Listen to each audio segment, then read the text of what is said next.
What's up, guys? I'm going to do the daily breakdown of the MES. It's September 1st.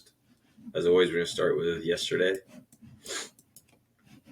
Yesterday, we had a broad bear channel. Bulls had a failed breakout, and we sold off.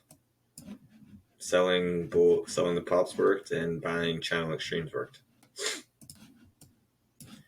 This is yesterday's high.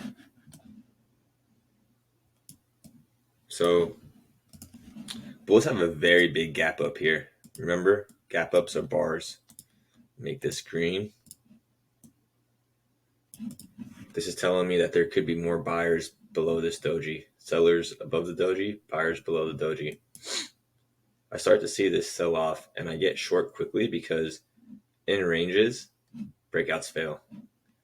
This bull bar is a breakout, and this is the minimum continuation bulls need to follow through, but we started to sell quickly, so I got short as we broke this range. Dojis are ranges. They're a range on a different time frame.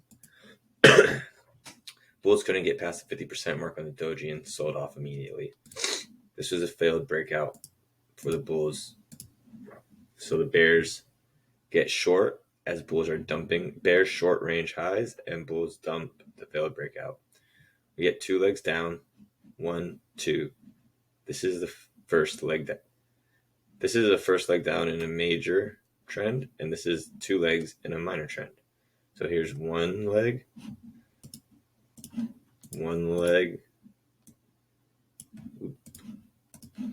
1, 2, and a reverse. This is an inside bar and resistance. We can see bulls bought this as their buy. The bears tried to fill the gap and it failed, so bulls buy the EMA. We push back up to test the breakout point. The breakout point was the bottom of this doji, the bar 1. At the time when this doji was formed, there were more buyers, but now that we have a dominant feature within the day, this bear bar, these buyers are not here, and the SPY comes up to the supply zone and we sell off. There are more sellers at highs, and bears are making money below bars. So now this is telling you that we're transitioning from a limit order to a stop order market. We're going from contraction to expansion. Bears are selling lows. They think that prices will go lower. The market moves when prices are not valued correctly. So we're valued too high, and the market is shorting as bulls are selling out. Bears are shorting and bulls are selling out their long positions, creating a sell. We sell off into support. This is the hourly 20 EMA plotted on the 5-minute chart. We have another inside bar and a failed low 2 at the bottom of a range. This is also a third leg there are many reasons to get out of shorts at this level because of the price action and the support. The hourly EMA has been support for a very long time. There's the proof. Break, retest, double bottom. That's a major. We're just doing a daily analysis. That's a different analysis. Back to today. Bears sell inside bar. I suspect that there's more buyers down here because bears need to take profits. Their risk is too big. If their stop is here and they're not taking profits, that's already 26 points. They need to reduce their position size. So they start to take profits. And the high 2s fail in ranges. Here, the reason I say in ranges is I suspect that the range started on this bar because bulls actually made money right there. And in a bear trend, bulls don't make money. Bulls made 6 points right here. So I suspect the trend ended here. And even though this is the continuation of this trend, the market is always transitioning. This is the last leg in a trend is the first leg in a range. And that's exactly what happened here. Look at the levels. I don't play levels, but look at the price action that stopped at the levels. See, the bulls made money right here. This is the first time bulls are making money, excluding this bounce. That was the cover. People were covering themselves. The bulls made money in a bear trend. So this is a range now. This was the trend. And this is the first leg in a range. Low 2s fail in ranges. This fails on support, and bulls push up and make a higher low. We push up, and bears. This could be a bull flag wedge bottom. we're in a range right now. Here are the range lows. Bulls push up once, and they push up again. They fail the third time. Remember, high twos fail if a low two fails at the bottom of a range, a high two will fail at the top of a range.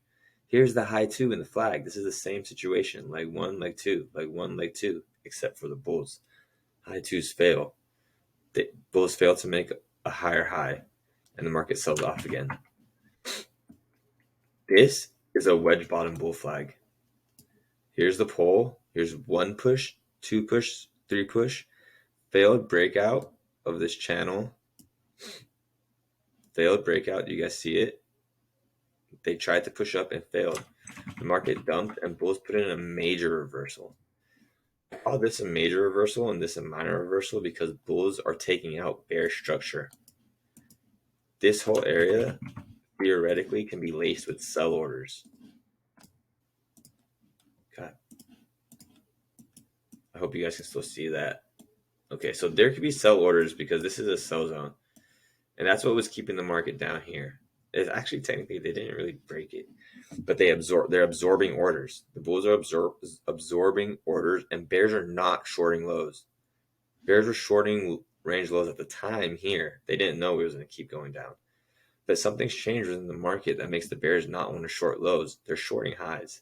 They're getting out of their positions and taking profits. This becomes a supply zone. I think demand zone, supply zone, I always get those two mixed up because I don't really use zones. I'm trying to incorporate them when the market structure allows me to. Look right here. This is a buy the close rally. Major trend reversal.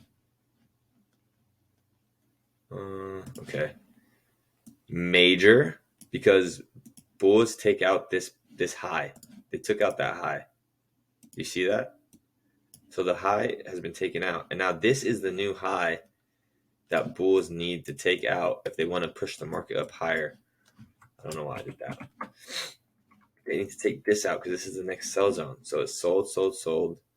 On the third push down, here's another flag actually.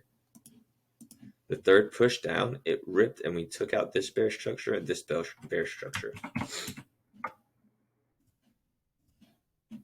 So right here, we can consider this a major reversal. Let me just copy this. And this is a major reversal because we took out structure. No structure is being taken out. You could say this took out this bear leg. Here we did take out this, but no major range high is being hit. It's not a coincidence that we sold off at this level, the same level the first time bulls made money. This is the first time we were in a range. The market cycle goes from trend to range, and it happened verbatim right here. I'm clicking everything now. We trend. Let's count the legs. So remember, I was like, this could be multiple legs. Here's, at the time, leg one, leg two. Cool. Now we get a leg one, pullback, leg two. Okay. I guess you could say this is also, you could say that's a leg, but since they didn't make a new low, I'm not counting that as a leg since the bears didn't make a new low. Does that make sense? New low. At the time, none of this was put in, so this was a new low. So I'm counting this as the second leg. Leg one, leg two, leg three. 3 legs. Now, if you want to get granular with your leg counting, which I recommend you do, that's how we read price action. Everything happens for a reason. Leg one, leg two, leg three. Leg one, leg two, failed leg three. In a range, we fail on the third leg. That's what the higher two, this high two would lead to a third leg, and it failed. This isn't a third leg because we're not really taking any structure out. Now, you can even count the bull leg as leg one, leg two, because this is a new high. Do you guys see? It's all about the way you want to read the markets. You can say this is a range. You can say this is bullish. To me, this is bullish because the hourly EMA has been support. since August 21st. So since about last week, the hourly EMA has been support. So I do think this is bullish. I don't mean a bullish outlook for next week. Don't smash the buy button next week. I'm just saying this price action that we're looking at is bullish. I'm not saying the markets are bullish. I'm just saying this is support. Support is bullish. And I'm trying to get more in depth with these breakdowns and talk about where buyers and sellers are positioned. I hope you guys learned something. Don't forget to hit the follow button. Have a good day.